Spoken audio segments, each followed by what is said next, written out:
আসসালামু আলাইকুম সবাইকে। এই এমসিকিউটা ডিউতে আসছে কত সালে? 98 99 ডিউতে কিন্তু ক্যালকুলেটর ইউজ করা যায় না। চলো শুরু করি।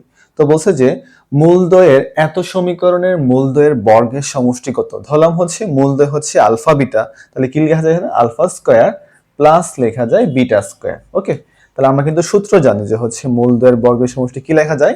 দেখো তো লেখা যায় কিনা এরকম করে। কি লিখবো আমরা? যে আলফা প্লাস হচ্ছে বিটা তার উপরে whole square minus 2 alpha beta. সূত্র কিন্তু আমরা জানি। তাহলে আলফা প্লাস বিটার মানটা কত হবে? ওই যে মাইনাস বি বাই এ, মানে হচ্ছে এক্স এর সহগ বাই হচ্ছে এক্স স্কয়ারের সহগ। তাহলে কি লেখা যাবে এখানে?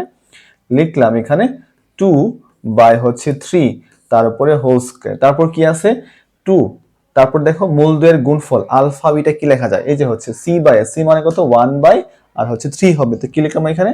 যে হচ্ছে 1 বাই 3। তাহলে কি লেখা যায় এখানে? 4 বাই হচ্ছে 9 মাইনাস হচ্ছে 2 বাই হচ্ছে 3 সমান কি লেখা যাবে? যে হচ্ছে মাইনাস 2 বাই হচ্ছে 9।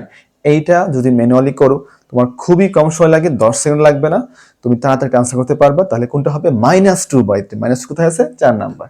Thank you so much.